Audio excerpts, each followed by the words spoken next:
I want to thank you so much for taking the quiz and booking your call with us.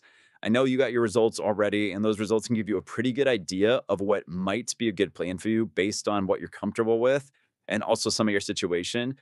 But here's the thing, there's still a lot that goes into determining which pathway would be best for you specifically. That's why on this call, we want to be a resource and just make sure that we answer every single one of your questions completely and then give you an official recommendation for what we think would be best for your specific scenario. Now, there's a couple of things that I want to bring up just so that we have awareness going into our call. So, first, let me explain really quickly how Medicare works, and then we'll talk about the existing gaps that are not covered by Medicare. So, even if you go the supplement or advantage route, there are still some gaps and exposures that we want to make sure that you're not open to. So, that's why we have our umbrella coverage, as you'll see on the screen here. And I'll explain that more in detail on the call, but I want to give you a quick overview right now. So, real quick, Medicare Part A covers your hospital stays. Every time that you're admitted to the hospital, you have a deductible of $1,736 that you have to pay out of pocket before Medicare kicks in.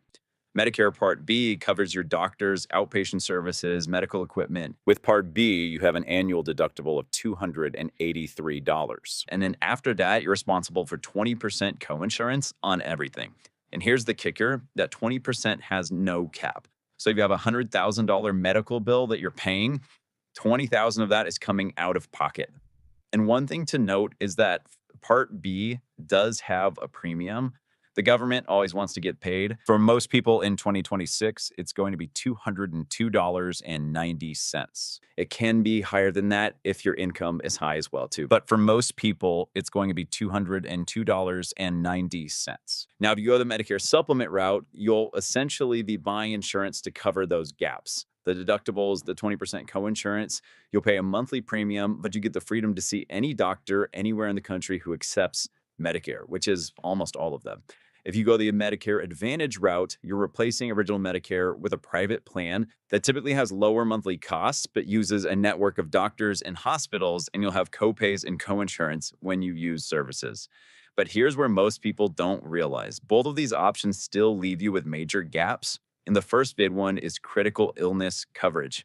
So if you get diagnosed with cancer, heart attack, or stroke, there are always going to be non-Medicare approved expenses that go along with those diagnoses. Plus, prescription drug coverage for any of these big three can get very, very expensive. We're talking thousands of dollars per month in some of these cases.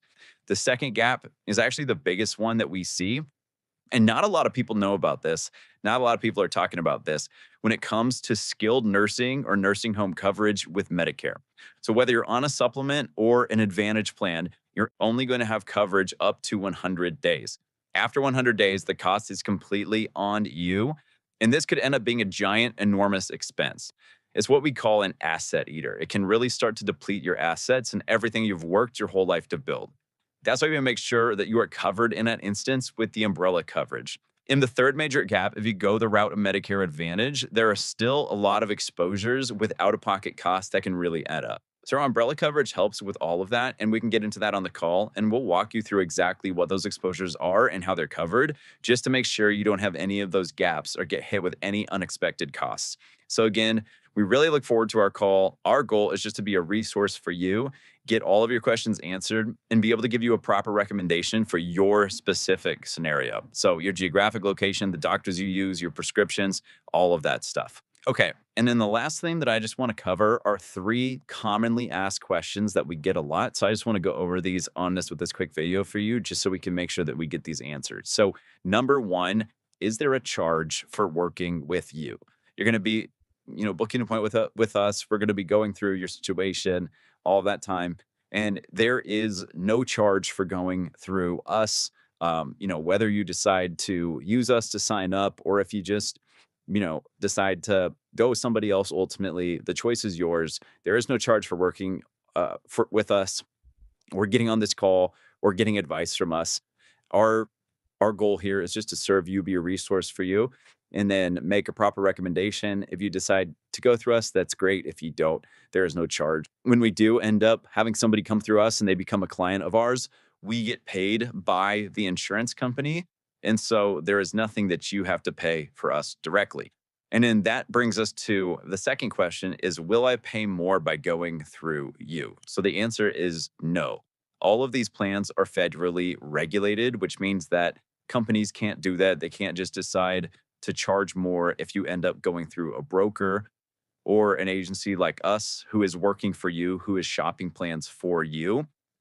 Everything is regulated. So whether you decide to just go and contact any insurance company or any insurance carrier directly about their specific plans, or if you come through a broker like us who is working for you and you are the client that we're working for, and we go and shop the best carriers and insurance companies for your specific situation, you will not pay any more by working with a broker or an insurance agency like us.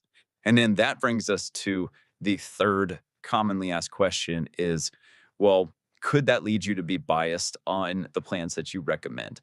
So that brings us back to, what does it mean to be a broker? So there are agents that work directly for one insurance carrier and they can only sell that insurance carrier or that insurance company's products.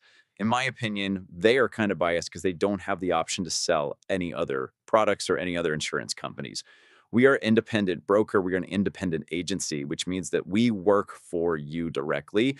We can find exactly what's going to be a best fit for you based on your geographic areas, the doctors you want to keep, the prescriptions that you want to keep, all of those things that go into it. So we're just gathering that information, answering questions for you, and that allows us to go look at all of the plans that are available in your area and then pick the one that we feel will best fit your situation. So, like I said, these are common questions that we have. So I just want to make sure that we got these answered here today, and looking forward to having the call with you.